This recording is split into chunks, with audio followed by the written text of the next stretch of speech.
Welcome. I see the numbers going up. We've got people joining us, so I'm going to give it just a few seconds here to let you all get settled.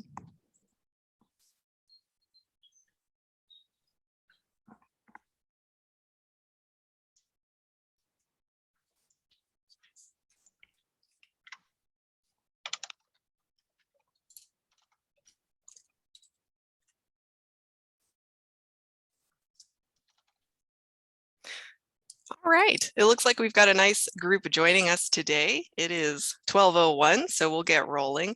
First, I want to welcome you all and thank you for taking the time over your lunch hour to be with us today to talk about the Special Projects Grant Program. A couple of logistical notes before we get into the presentation. Today's session is being recorded, so if you have colleagues who wanted to be here but weren't able to join us, there will be a recording posted to the CultureWorks website later in the week. So we'll make sure that you all have access to that link and you can share it with anyone who is interested. Also, you've probably noticed that you are set to listen only mode, so you can see and hear us today, but we can't see or hear you. However, we do want to answer your questions.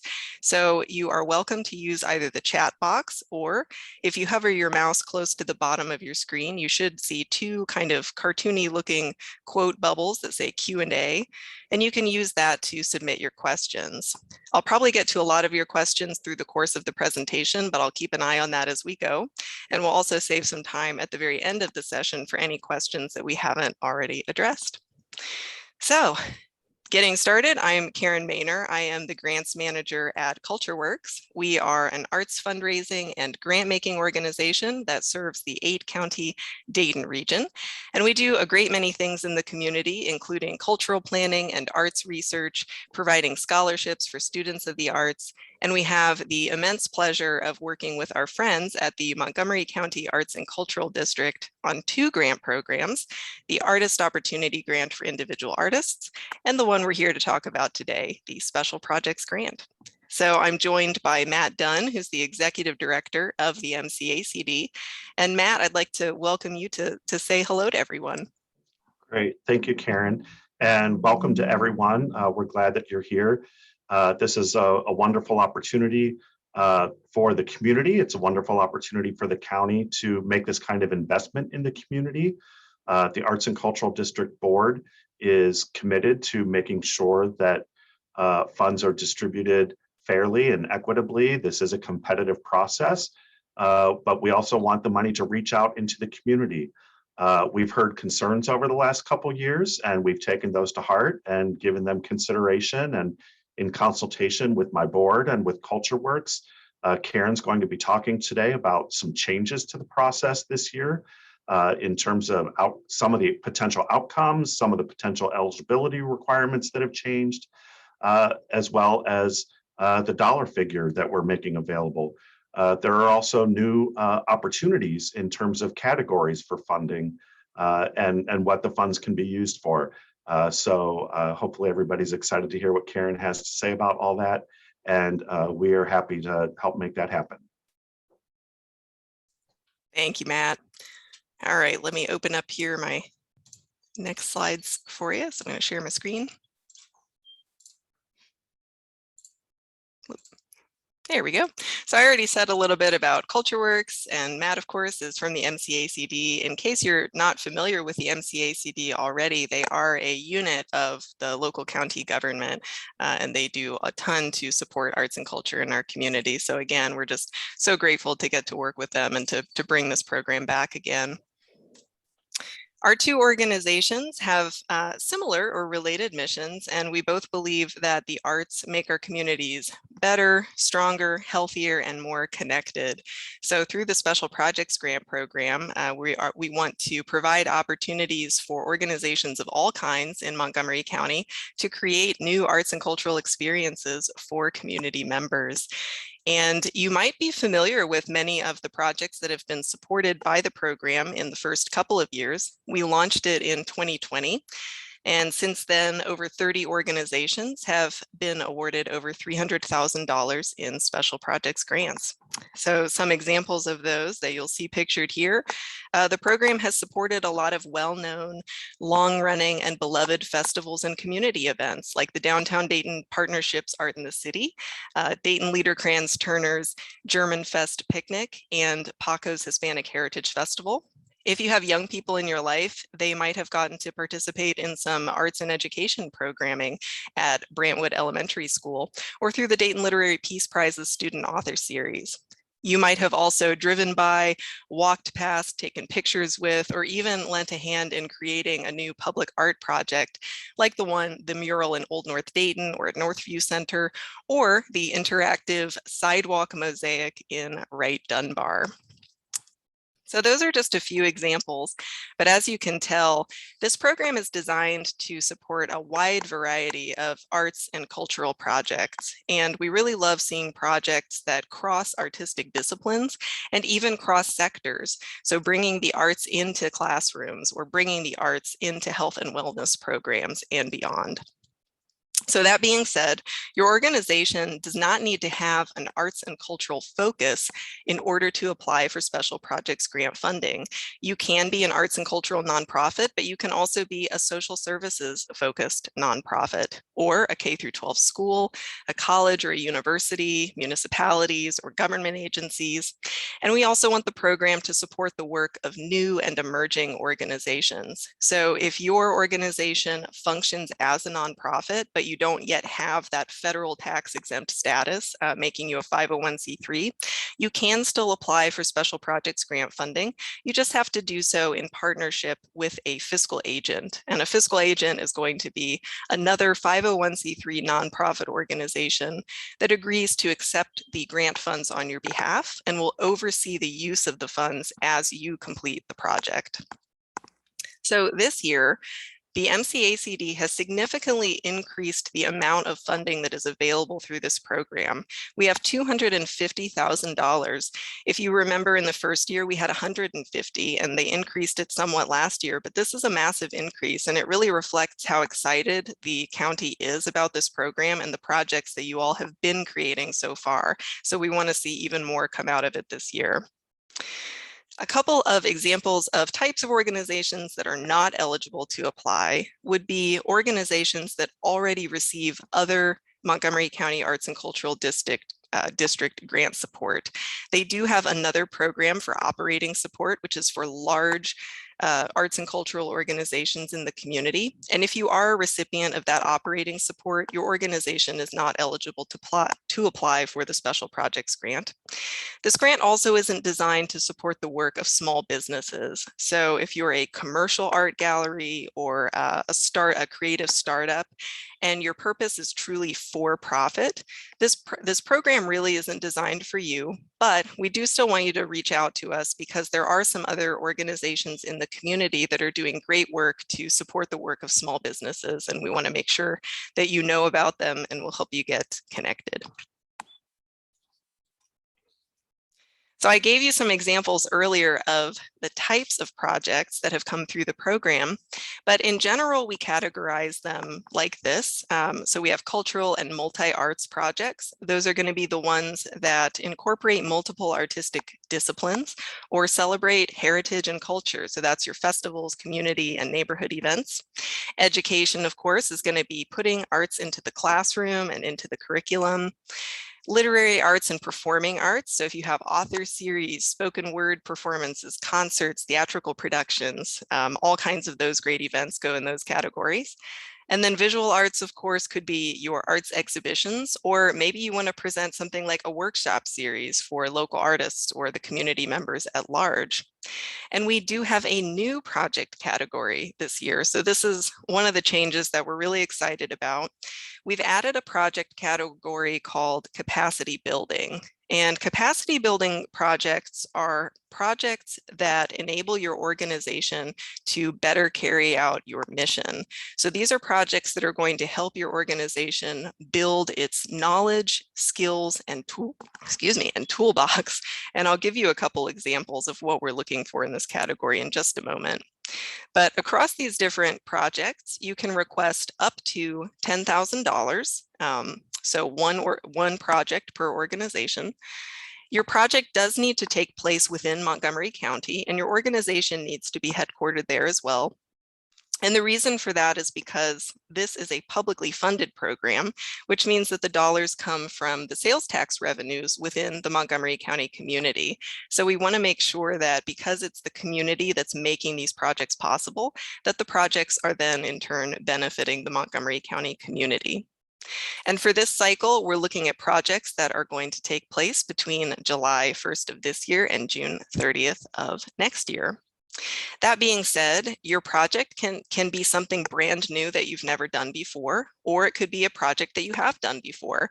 Some of those examples I gave earlier are events that have happened for many years, but the organizations use special projects grant funding to expand the events, maybe to hire additional artists, or to beef up their marketing efforts and make sure that it was available to even more community members than in a typical year. So you don't have to reinvent the wheel. You just have to make sure that you're truly presenting a project with a definite start and end date. One thing I do want to note here is that when you read through our project guidelines, you're going to see these terms, new and repeat projects. And usually when we talk about that in the guidelines, we're talking about whether or not the project has received special projects grant funding before. So in the application, we'll ask you if it's a new or repeat project. And what we mean is this the first time that it would be receiving special projects grant funding, or is it the second or third time? All right, but because this capacity building category is new, we want to give you a sense of what we're looking for here. So these are some really great examples of the types of things you could be doing. If your organization has reached some kind of a crossroads and you need to be thinking about how those next 5 years are going to look, maybe you want to bring in a strategic planning consultant who's going to work with your staff and your board members to really plan out those next 5 years. That would be a really impactful use of a special projects grant. Maybe you have an awesome team in place, but there are some skills or knowledge that they could have that would make them even stronger team members. So you want to provide some professional development opportunities for them. Or we all know how important it is to have a strong online presence. So if your organization's website or marketing plan is outdated, or maybe you don't yet have a website or marketing plan, a special project in the capacity building category could be something to work with a website development or marketing firm to create or develop that website for you, and teach your staff how to use and maintain it. And if your organization is considering presenting a new type of programming, but you're not sure yet whether there's an audience for it in the community, you might want to work with a researcher who's going to help you collect and analyze that data. So that would be your market research or feasibility studies. So those are some examples of what we are looking for. You'll notice that in this category, these types of projects are not necessarily specific to arts and culture. And because the special projects grant is an arts and culture focused grant, that means that for this particular project category, capacity building, your organization does need to have an arts and cultural mission in order to apply, but only in this category. For all those other categories, education, literary, performing arts, you can be any type of organization, but here we want to see an arts and cultural mission focus. Let me check this. I got some good questions. I'm going to hold off on those questions for just a second, but they're good ones. And so you can think of capacity building as things that are, again, are going to build your organization's knowledge, skills, and toolbox. What capacity building is not is improving your organization's building or facilities. So if you're talking about, adding on to your building or making improvements to your facilities, those are considered capital expenses, and they're not eligible for use under the Special Projects Grant Program. All right. Whoops. Let me go to this question here. So I had a question that I'll answer now. What if $10,000 will only fund part of your project? That is an excellent question, and that is perfectly fine. So your maximum request is $10,000, but if your project is going to cost more than that, that is totally okay. In your full grant application, you'll be asked to submit a complete project budget where you're going to show how the amount you're requesting from the special projects grant is going to play into the total project budget. So we do see projects that have considerably larger budgets than that 10,000 maximum award. All right. And the question about, do all funds have to go into one of these buckets? For example, can we use half for capacity building and half for a specific arts project? That's an interesting question. There are going to be some projects that could be categorized in more than one category. Maybe you're doing something that is a literary project, but it's also educational. And what we always ask is that organizations pick the project category that best describes that project. So it might be described by more than one, but pick the one that fits it most closely. But in terms of splitting the funds, if it has to be one single project. So I would have to, I think, learn more about the project to answer that properly. But if it's one cohesive project, then you might have funds going into a couple of different expense areas, but we could talk with you to figure out whether it's truly a capacity building project or if it's one of those other arts projects. I hope that was helpful. Okay. So the capacity building is not the only change that we have made in 2022. Some of these changes, if this is the first time you're coming to the program, these might not look like differences because you don't know that they're changes, but for repeat applicants, these should represent some pretty significant changes. So first up, we have changed the way that we handle new and repeat projects. So again, when we're talking about new and repeat, we mean whether it's received special projects grant funding before or not. In the past, the rule was that in your first year of a project, you could request that $10,000. But if you wanted to apply for funding for the same project for a second year, you could do so, but you were eligible for a lower maximum amount of $7,500. And in the third year of a project, you were eligible for a maximum of $5,000. Related to that, each time you repeated the project, you would have some new matching funding requirements that would kick in. So nonprofit organizations and schools in the second year doing a project, in addition to that lower maximum grant amount, they also had to demonstrate that they had other funding that was going to match that grant dollar for dollar. So if you were requesting $7,500, you had to also have $7,500 from another source. And the feedback that we got and what we saw with the grantees in the first couple of years was that we had a lot of nonprofit organizations, particularly smaller nonprofits, that were presenting amazing projects, but they were doing the event for the first time. And that 1 year was really successful, but it wasn't enough time for them to build a strong base of support and to build enough of an audience to feel confident that they could secure that matching funding. And they really wanted to be eligible for that full $10,000 again. So we changed both of those rules. So now organizations can apply for funding for the same project for up to 3 years. And in each of those years, you can request the full $10,000. Additionally, nonprofit organizations and schools are no longer required to provide matching funding, whether it's a new project or a repeat project. One thing we did not change here is that we have always required colleges, universities, municipalities, and government agencies to provide a dollar for dollar cash match for any grant funds they receive through the program. And we are continuing that rule. And the reason is because these types of organizations and entities tend to have much bigger budgets that they're working with. And we want to make sure that this program is equitable. So if you are one of these large entities municipalities, we're going to ask you to put some skin in the game, so to speak, to keep that playing field as level as possible between the larger organizations and the small and mid-sized organizations.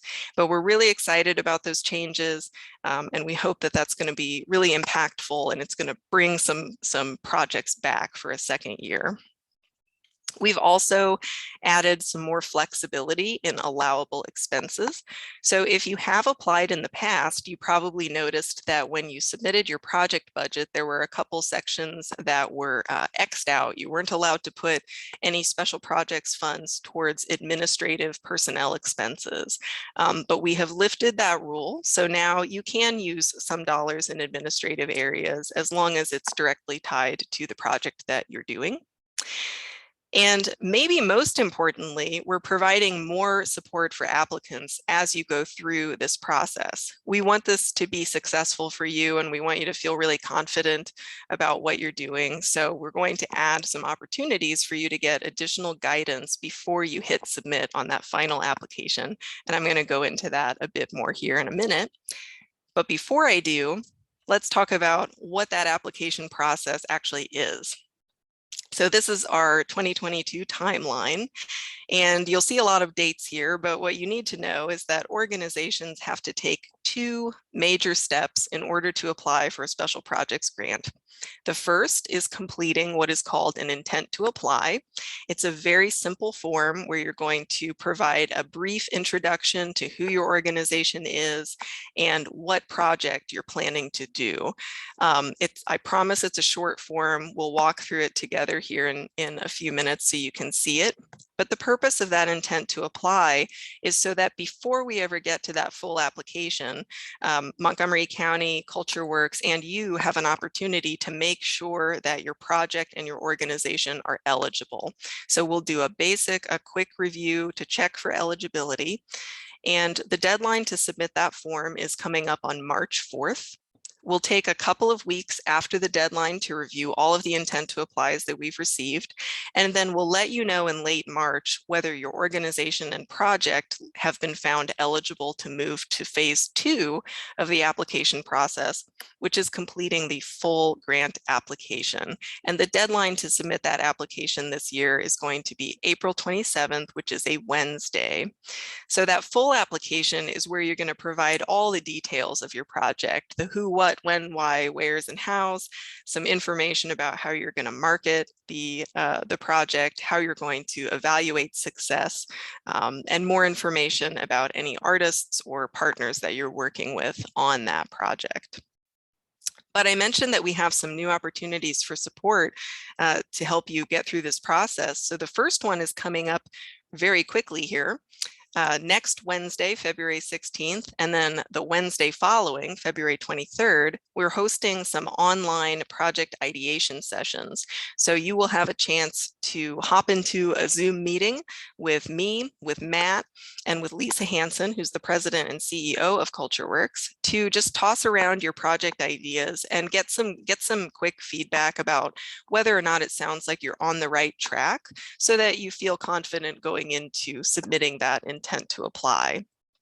Then following the intent to apply deadline, once you've received your notification that you're eligible to move into the next stage of application, we're also going to provide you opportunities to attend free grant writing workshops that are going to focus on specific topics related to writing a successful application, whether that's how to create a really thorough, excellent project description, or how to prepare a project budget and how to interpret what the different types of expenses and what the different numbers mean.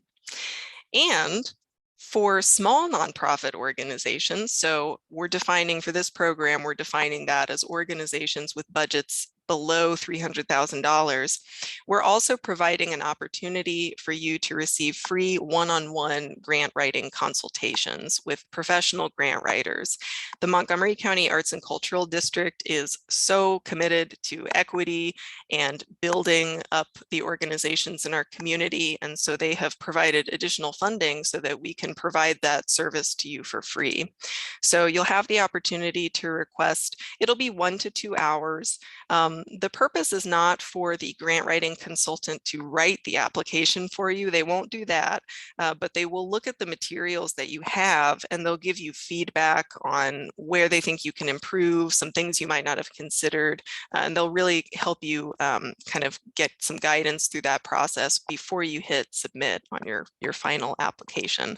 So stay tuned for that. Again, we'll have more information about those offerings in the next few weeks, and then we'll send you the invite to request that consultation if you're eligible later in the spring. Once you have completed your beautiful, perfect, wonderful, inspiring application, the next thing that's going to happen is that all of the applications will be sent to an independent grant panel. So that's a group of volunteers who are experts in the arts and culture.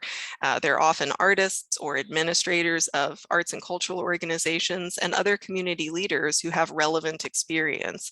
And so they are going to review all of the applications and score them independently over the course of about 6 weeks following that application deadline.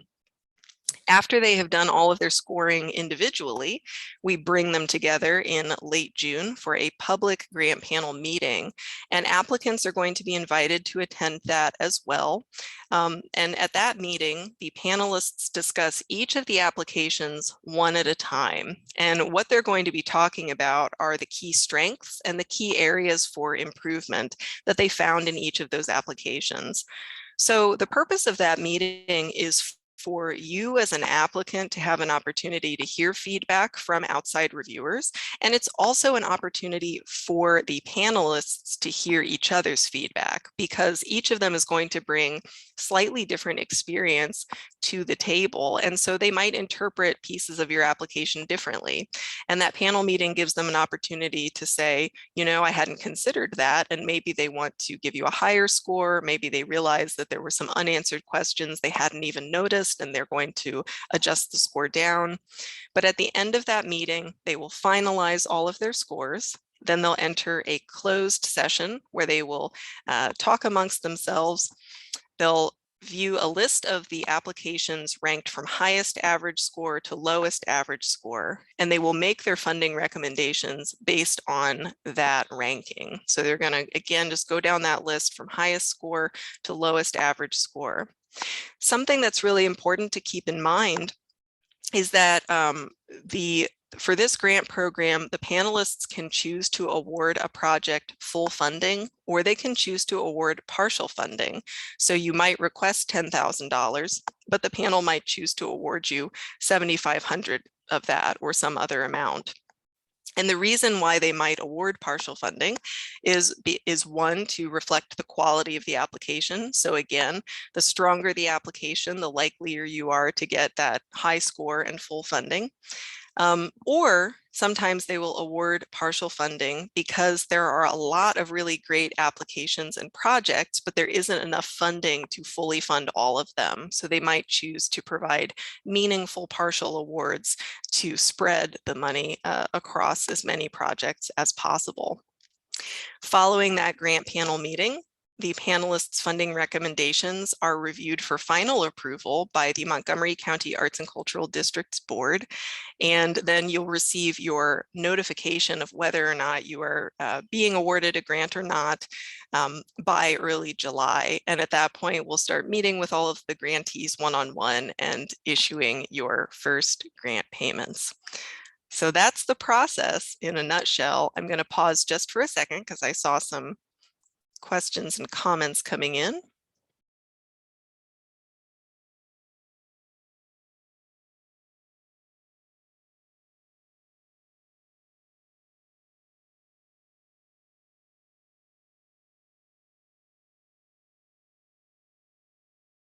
And I see Matt is doing an amazing job answering questions in that chat box as well. So thank you so much, Matt.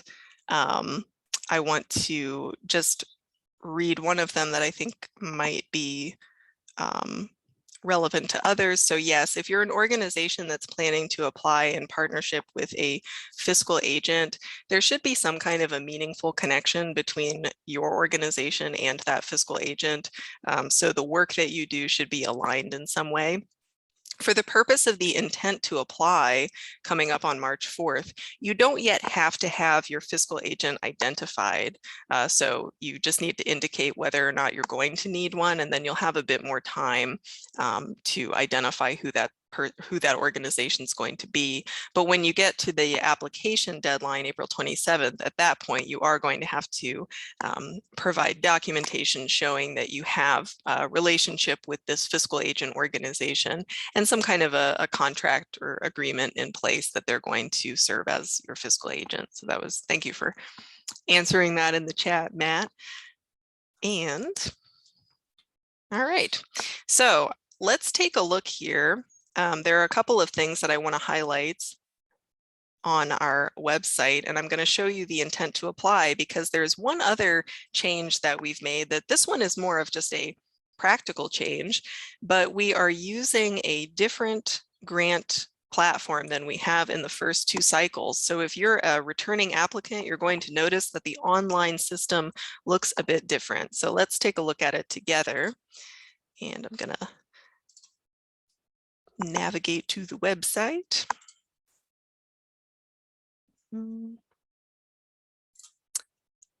There we are.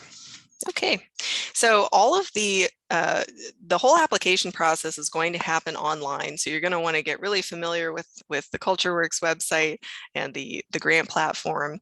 So to get there, you just go to the CultureWorks website, which is cultureworks.org. And then all of the information about the special projects grant and other programs is going to be under the apply for funding page here.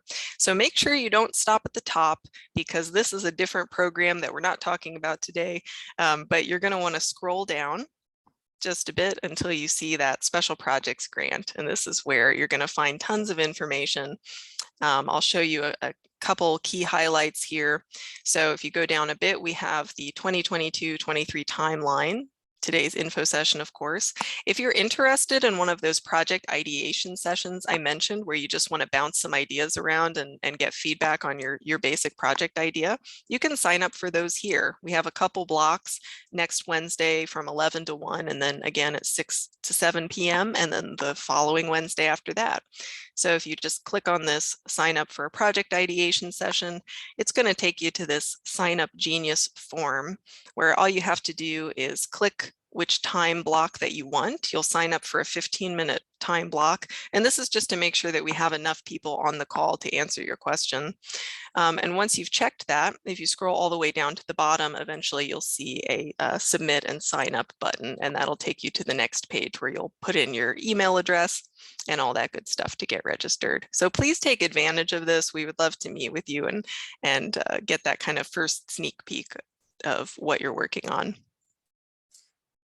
All right, and then following that, more information will be posted here about those other offerings, the grant writing workshops and consultations. But for now, let's take a look at the next thing coming up, which is that intent to apply. So you can see that it is live now. There's a link for it here. And also, if you scroll all the way down, you have this big orange start your intent to apply button. Okay. So once again, if this is your second or even third time applying for the program, you're going to notice that this looks really different because it's a totally different platform, but the content is all going to be the same. So once you get through those first few steps and you've signed up and created an account, you're going to be good to go. So this platform is called EC Impact. And the reason that we've changed to this platform is because it's what Montgomery County uses for its other funding programs. So we want to bring these grant programs in line with what the county is already doing. So some of you might already have accounts because maybe you are applying for a different program or have at some point.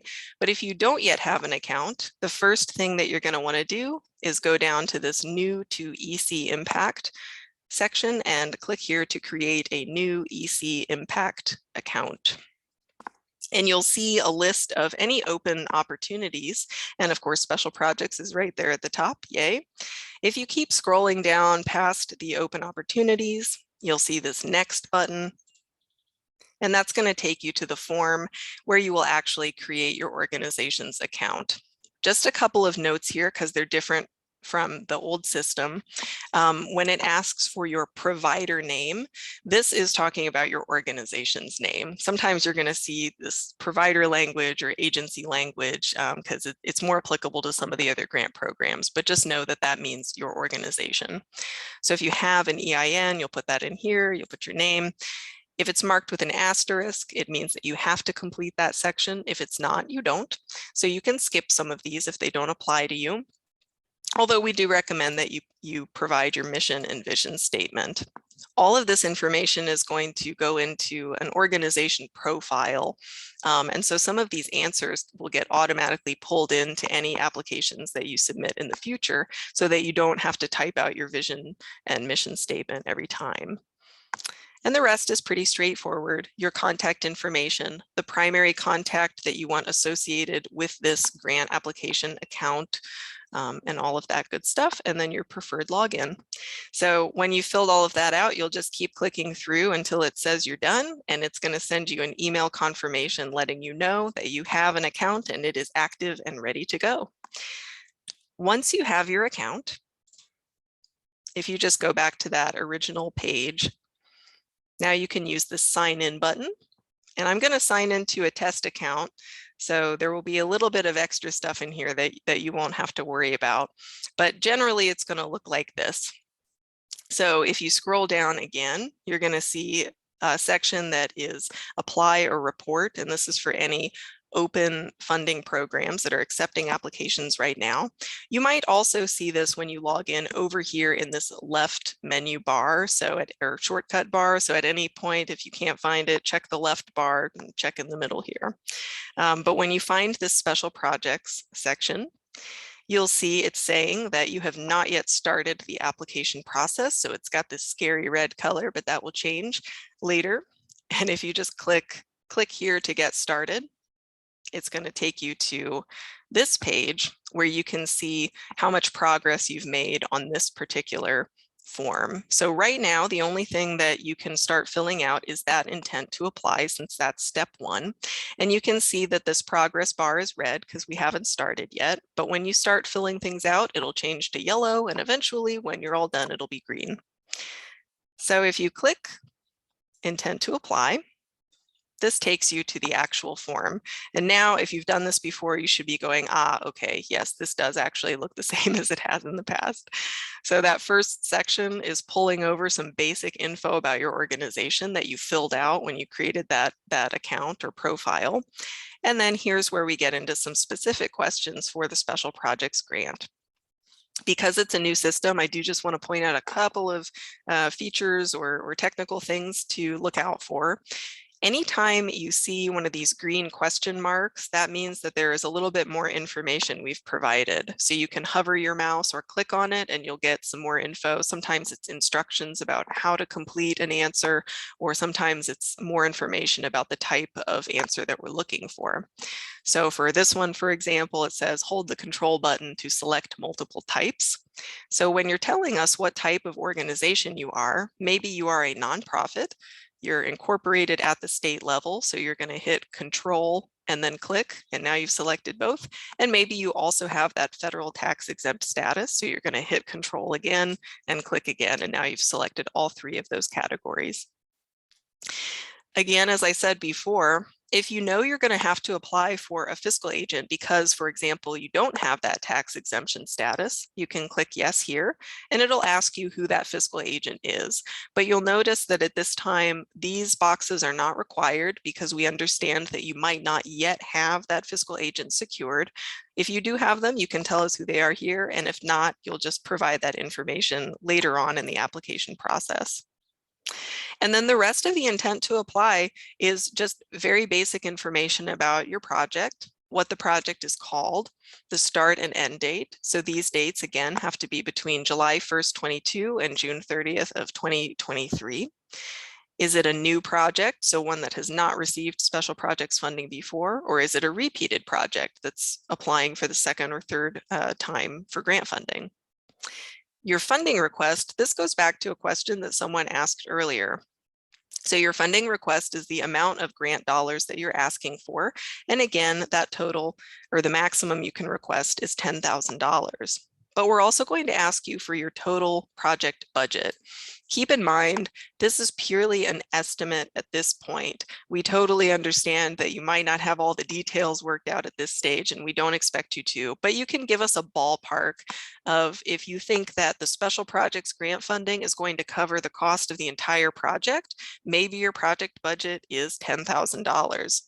If you know that you're putting on an event that's going to be closer to $30,000 or $40,000, then you can indicate that here. Total agency budget is asking for your organization's total budget each year. And so we get a lot of questions on this. The reason that we ask for this is just so that we can better understand the size of your project in comparison to the scope of what your organization normally does. And there's no right or wrong answer here. This isn't a scored item. It's just to help us better understand the project and your organization. And we'll also use this figure to determine whether you're eligible for some of that additional support, like the free grant writing consultation. So if you're not sure what that number is, we give you a little bit of instruction here in this green question mark bubble. So for most nonprofit organizations, the number that you'll use is going to be the total annual revenues that you report on your Form 990, Section 1, line 12. So, but that's always here if you need it. And if you're not sure, if you have questions, of course, just always reach out to us. We're happy to answer. Then you're going to select the type of project that it is. And again, this one, you can only make one selection. So you're just going to pick the one that fits it the most closely. And then you'll provide a project summary and a brief explanation of how you're going to use the funding. At this point, again, all of the details don't have to be in place. So your project summary is going to be kind of a snapshot of, we want to do this type of an event during this month at this location. And that's really as much as you need to tell us. It's just give us enough information that we can see that it fits within the program's guidelines and intent. And then for how you will use the requested funds, here, you don't have to be ready to hit us with an itemized project budget, but if you can tell us the types of expenses that you plan to cover with the grant funds, that'll again help us to make sure that the project is eligible. So maybe you're presenting an event and you're going to say that you're going to use the majority of funds for venue rental. Maybe you're going to use some of the funding for marketing and promotion of the event, or maybe you're going to use a substantial portion for paying the artists who are involved. Those are the kinds of answers that we're looking for at this stage for the intent to apply. So once you have filled out all of this information, you're going to go ahead and hit Save My Work and mark as completed. The system does automatically save. You should see up here in the top right, there's this little timer, so the system is keeping an eye on you. It is saving things as you go, but you can always save your work too and just hit that button to double check and make sure it's all saved and secured. And when you're done, you'll hit that Save My Work and mark as completed. I've left the form blank, so it's probably going to give me some kind of an error. So if you've missed anything, it's going to tell you what you've missed and let you go back and fill that out. But when you are done and you hit Save My Work and mark as completed, you'll see that this section is going to turn to green, and it's going to give you one last step. Right up here, it'll say, enter the email where you want to send the confirmation of your submission. And so you'll type in an email, and once you have hit submit, you'll get an email letting you know that it has gone through, and that's your signal that you're all done. So this system is the same thing that you're going to use when you get to that full application phase later on. So by the time you've completed your intent to apply, hopefully you'll feel comfortable with it and navigating it. But again, if you ever have any trouble or questions, just reach out to me. To be honest, I'm learning the system as well, so we'll be in it together, but I have a really incredible Wonder Woman contact at Montgomery County, Liz Mahar, who's going to help us all navigate it comfortably. So, okay, let me check the box again here to see what questions we've gotten. Great. I like this question. As a small nonprofit partnering with individuals seeking to produce a literary or theatrical event outside of the nonprofit organization, who is applying for the grant? So I think, and I might need some, I might misunderstand the question, but in general, if you are planning to do some kind of an event that's going to feature a group of artists, and maybe it's really like the artists themselves who are kind of, steering the ship, you do need to have a nonprofit organization that is going to sign on as the true applicant, and that nonprofit will be the applicant for the special projects grant. And then what happens is that nonprofit organization might be using the special projects grant funding to pay those artists artist fees to do the actual art creating and presentation. Let me know if that wasn't what you were asking, but that is a question that we get quite a lot. We know that there are a lot of artists in the community who have really big project ideas, and we really encourage them to seek out nonprofit partners who are willing and able to take on those projects and help them implement them and qualify for grants like this.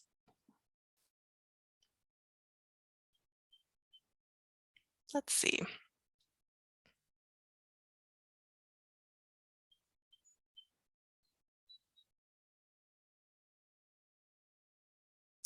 If we're an organization that has received operating support from MCACD, are we eligible to apply for special project funding for collaborations with organizations that have not? Interesting question. So again, just let me know if I misunderstand or if I don't answer it properly. So the short answer is that if you receive operating support, you're not eligible to apply for a special projects grant for your organization.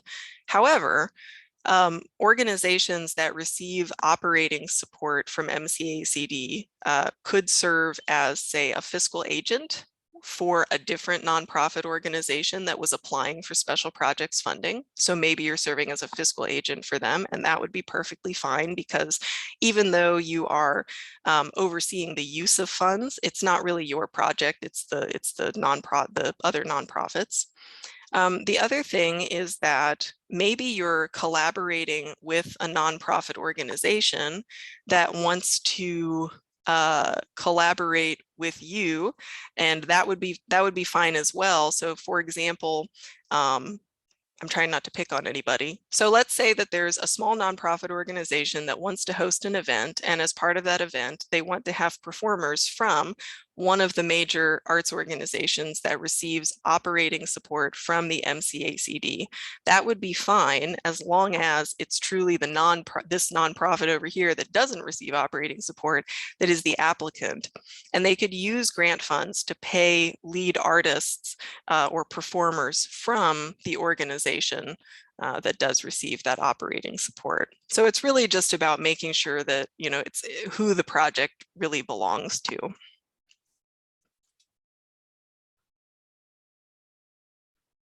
All right.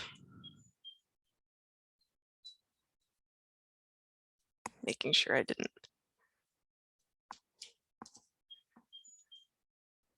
miss any other ones. Okay. And then a question about the grant being applied to multiple activities. So again, as long as it's for one single project, the grant funds themselves can cover a pretty broad variety of types of expenses within that. So you might have a project that is a community event, and you're going to use special projects grant funding for paying the artists, marketing the event, the venue rental, and maybe even some transportation costs for artists who are participating. So there might be a large variety of types of expenses that you're going to use those grant funds for. And that's perfectly fine, as long as it's all going towards that same one project. So you can't split it across two different projects, you'd have to pick one, but within one project, you can use the grant funds in a pretty broad variety of ways. All right, Let me go back to, unless there are any, I'm keeping an eye on this question. So if you have more questions about the online system or anything that I've discussed so far, just keep sending them my way and I'll do my best here. But let me go back into my slide deck. All right. Because as we look ahead, so you're going to submit that intent to apply, straightforward. You're going to feel great about the project that you're working on. And then you're going to have a little bit of time between that early March submission and when you find out whether you're eligible to move to that full application. And during that time, we will provide you with a sample, just like a Word document sample application, so that you can familiarize yourself with all of the questions that are on the way. And you can even start preparing your application before you're actually able to do it in the online system. So we want you to feel really prepared. But to give you kind of a preview of what to expect, I think it's helpful to, anytime you're preparing to apply for any grant program, that you understand exactly what it is that the funder is looking for and how your application is going to be evaluated.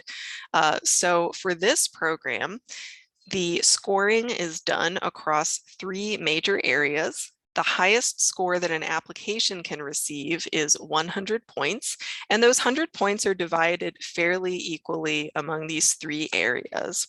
So first you have project quality and artistic vibrancy. And this is where we're really looking at the quality of the artistic or cultural activities that you're planning. And the way that the panelists are going to evaluate that will be by looking at the artists that you have involved in the process. You know, are they really qualified, exciting artists?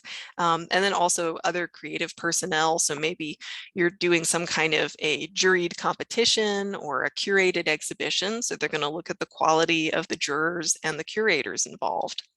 And they're also going to look at what that artistic or cultural experience is going to look like when it's all said and done. And does it seem like it'll be an engaging, impactful, meaningful experience? So in your application, you're going to want to make sure that you're very thoughtful and thorough in describing the project activities, because your goal is for the panelists to be able to clearly envision it in their minds even before it happens.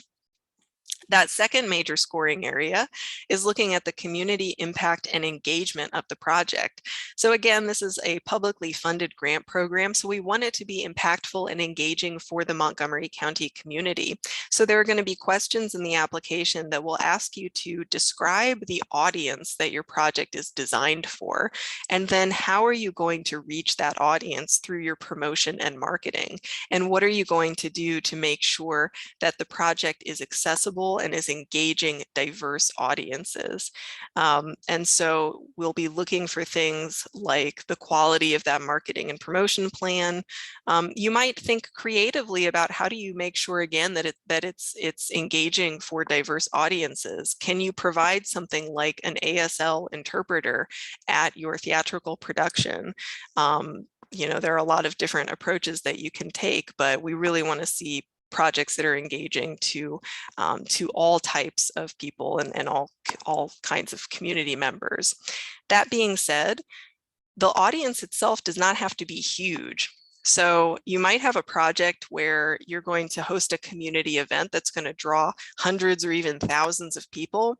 And that's awesome. We love seeing those types of projects. But don't worry, if you want to do a project that's going to happen on a smaller scale, maybe you have a project that is tailored to a very specific segment of the population. You want to present programming that is designed to engage young people between the ages of 13 and 17 in one neighborhood. That's awesome.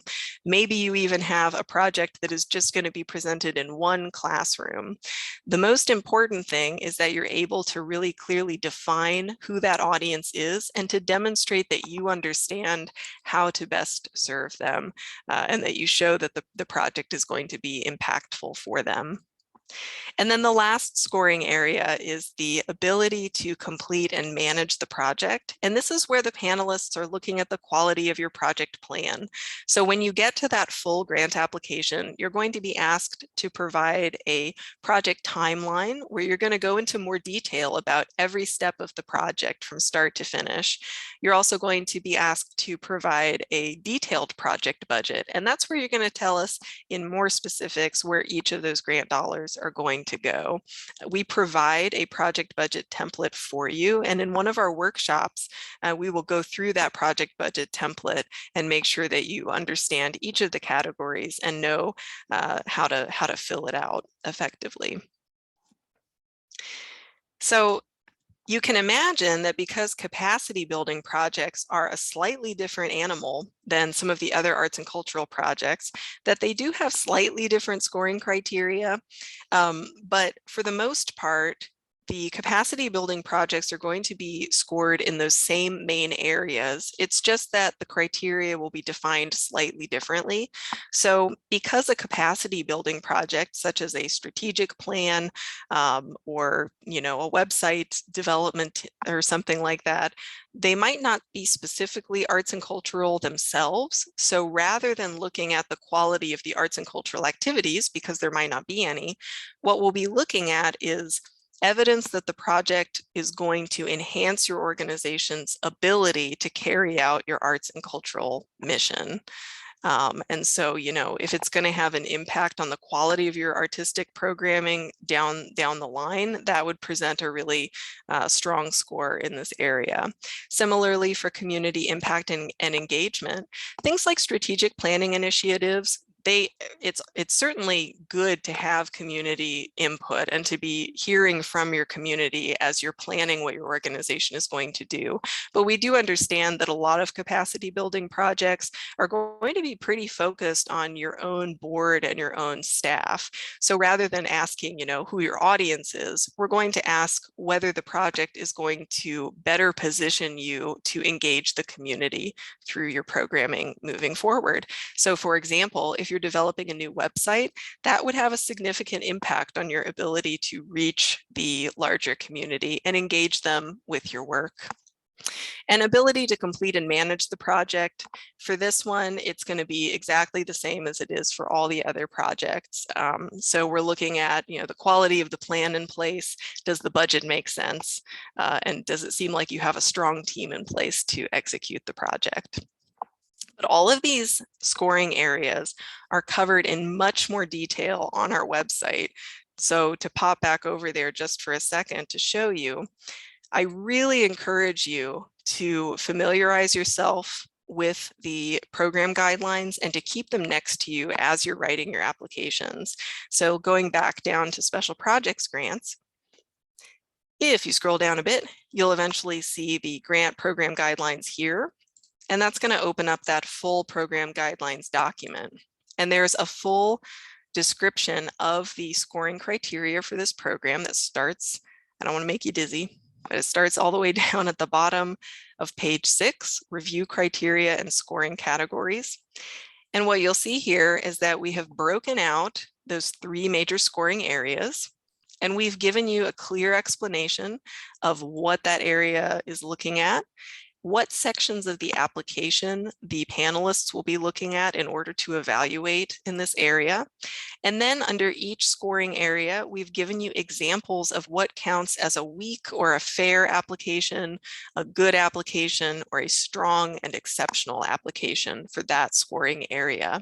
So what you can do as you're writing your application is really use this, the strong and exceptional section, as a kind of checklist. So looking over your application narrative, ask yourself, have I described the project activities in detail? Do I have highly qualified artists and creative personnel involved? And have I shown that somewhere in the application? You can provide their resumes or bio statements showing all of the awesome things that they've done to show how qualified they are. And have you clearly explained what the roles of those artists are going to be? What are they responsible for and what are they going to be doing? And so again, just do that for each of those 3 scoring areas. And you'll see down here, strong and exceptional, again, just use this as a checklist. And as always, if you have questions about what any of this means, please do reach out to us and we're happy to talk through it. But all of the language that is in here for you is the same language that appears in the scoring worksheet that the panelists receive to help them determine your scores. All right. Let me see. So I think I'll do one little last reminder here of the upcoming dates, just to keep them fresh in your mind. So again, those immediate next steps are going to be join us for a free project ideation session next Wednesday or the Wednesday following, just to see if your project is on track. You're going to submit that online intent to apply that I showed you a few minutes ago by March 4th at 4 p.m. And then as you're waiting to hear back about whether you're invited to complete the full application, you can start getting to work on preparing your application narrative. We'll provide you with a sample and you can start talking to the artists and the other partners that you might want to have involved. We understand that you might not want to have them committed until you know whether the funding is in place, but it's never too early to start reaching out to the people you want to partner with and getting the project on their radar, and even getting some emails and letters from them saying that they're interested in participating if the project moves forward, because that's the sort of thing that you can include in your full application to show that you're really well prepared to make this project happen. So let's take a look. I'm going to invite Matt, if he's still on the call, if there's anything that you can think of that I have missed, and I'm going to look in our chat boxes as well. Thank you, Karen. I think that everything was very thorough. I tried to keep up with questions in both the chat and the Q&A, and I didn't realize that some of the questions were just coming to the host and panelists and not everybody. So I think I've now replied. There might be duplicate responses because I wanted to make sure everybody saw them. The other thing that I can't remember because I was also typing, I don't know if Karen covered this, but the guidelines are on the website. And so if you want to see the questions and see everything before you actually log into the system, you can actually get a feel for all of the requirements and what the questions are going to be before you even start working on them. Mm-hmm. Sorry, I'm still going through. Sure. This is an excellent question. Someone said, my event is for the blind. Is it eligible even though it's not necessarily diverse? Absolutely. When we talk about diversity, equity, inclusion, we want to see organizations being aware of and responsive to the fact that individuals participating in their programs are going to be coming in with different interests, needs, and abilities. And so if you want to do a project that is very specifically tailored to that audience, we think that is wonderful. So that would absolutely be eligible. Let's see. Oh yes, did we publish the times for the February 16th and 23rd sessions? We sure did. They're on the website, but it is going to be from 11 a.m. to 1 p.m. both of those days. And there will also be an evening session on February 16th from 6 o'clock to 7 o'clock. So the idea is that the three of us, Matt, Lisa, and me, will be online that whole time, but we'll ask you to pick a 15-minute time block when you plan to be on, just in case if we get a huge response, we want to make sure that we don't have a bottleneck where there are a lot of individuals and not enough of us to go around. So that's how that sign-up process is supposed to work.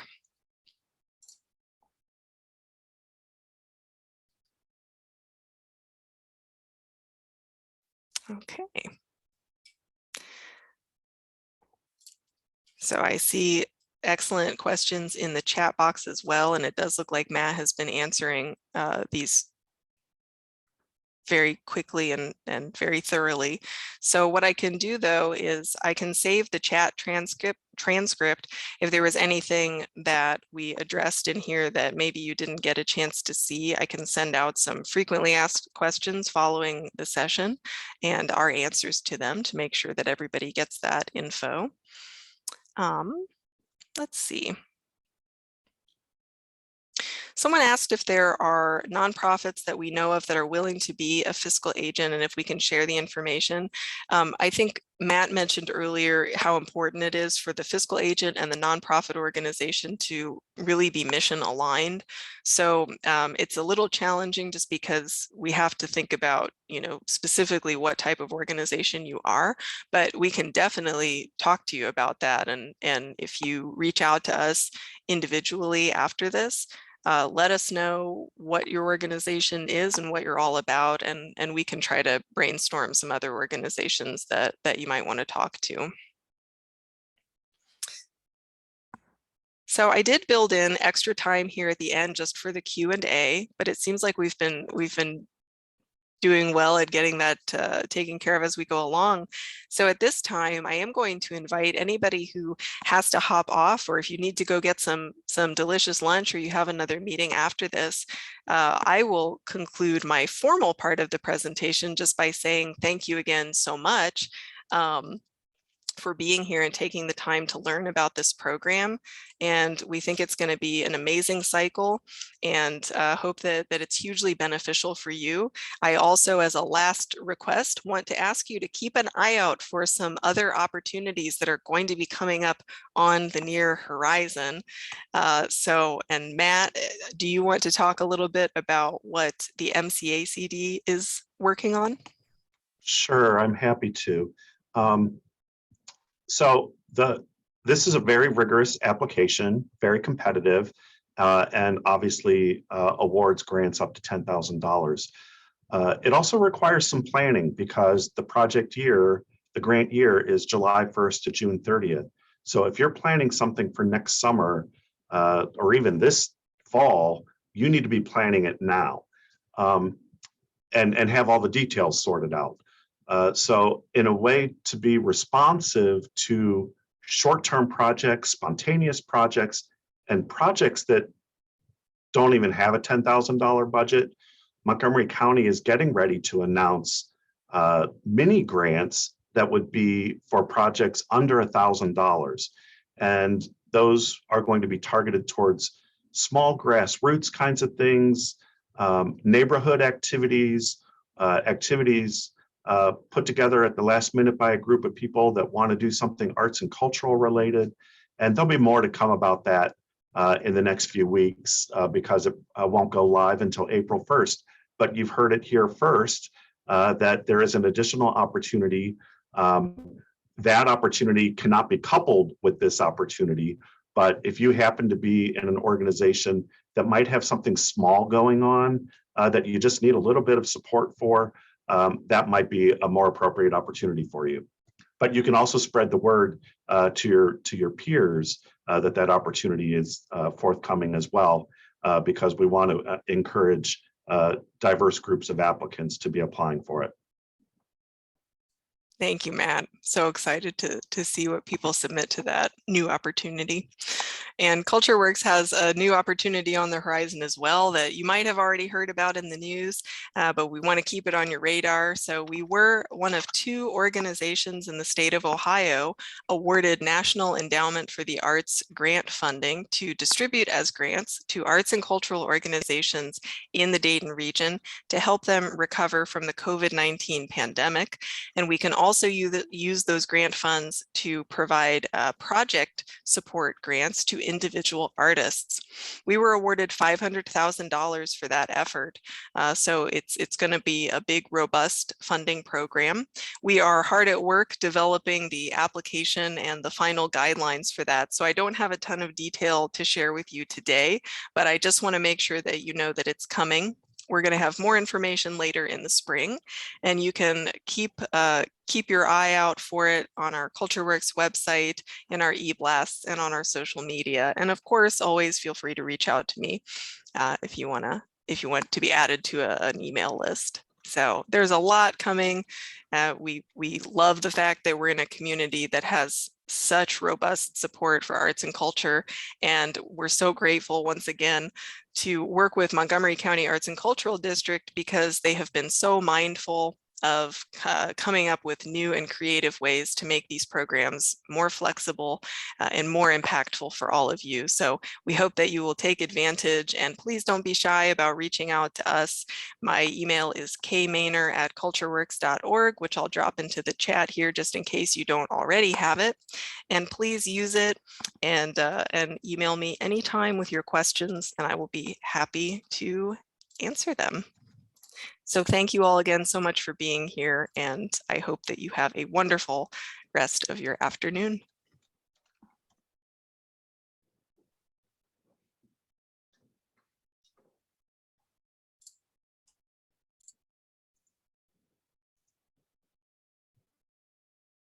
Thank you, Karen.